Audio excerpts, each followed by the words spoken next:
Então, se você quer, em algum momento da sua jornada aí de piscicultor, faturar 125 mil reais por hectare,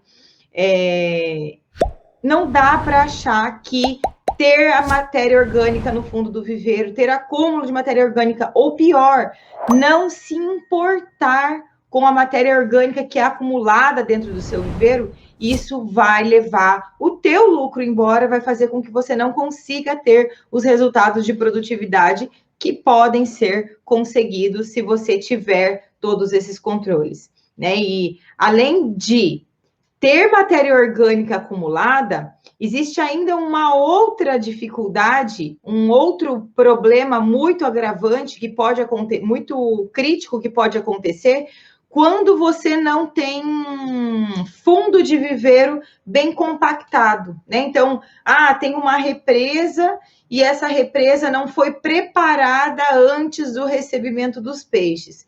Se nós estivermos aqui falando sobre peixes, sobre tilápia, né? Isso é um problema muito ruim dentro de viveiros, né? O que acontece? As tilápias, por mais que você compre tilápias masculinizadas, inclusive teve até uma caixinha de perguntas ontem nos stories, perguntando justamente sobre isso, se precisa comprar alevinos de tilápia de produtores de alevinos, né, de empresas que trabalham com produção de alevinos. E sim, é importante que seja feito dessa maneira, porque se você usa alevino de tilápia, né, da natureza, ou que desovou dentro de um viveiro do vizinho, sei lá de onde, você corre o risco de ter um percentual de fêmeas muito grande dentro do teu lote, e tendo um percentual de fêmeas muito grande dentro do lote, você corre o risco de que essas fêmeas desovem. E isso é ainda mais crítico quando a gente está falando de lugares quentes, de lugares onde você tem, de municípios, né, de estados muito quentes, onde você tem altas temperaturas ao longo de todo o ano, diferente do que acontece na região sudeste e sul do país, por exemplo. O que acontece, né? A tilápia, se você tem fêmea dentro do lote, ela desova, ela fica apta à reprodução em torno aí de 4 meses, né? A partir dos 4 meses de vida, de idade, aí ela já começa a estar apta à reprodução, se tiver temperatura.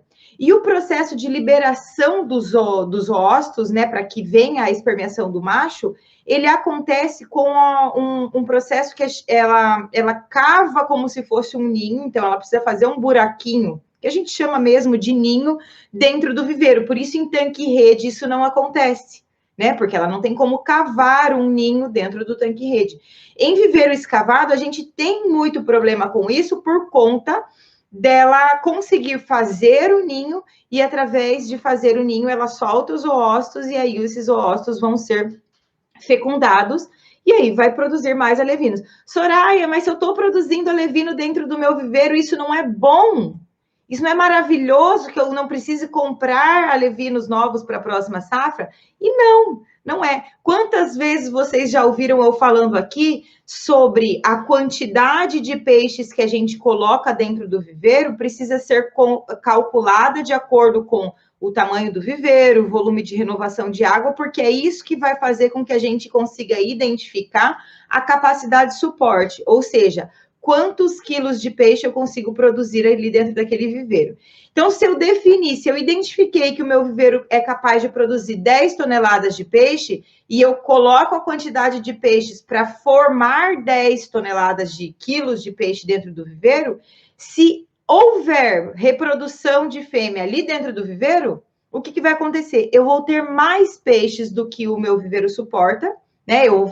E aí, esses peixes não vão chegar no peso de abate que eu desejo, ou eu vou ter dificuldade, ou eu vou ter mortalidade de peixe, porque vai chegar em um momento que vai atingir as 10 toneladas, mas o peixe não vai ter chego até o peso de abate, e com isso começa a faltar oxigênio, começa o acúmulo de matéria orgânica, o excesso de compostos nitrogenados, vários fatores, aqueles efeitos cascata vão acontecendo ali dentro do viveiro, e isso pode chegar a ponto de causar a mortalidade dos peixes, enfim.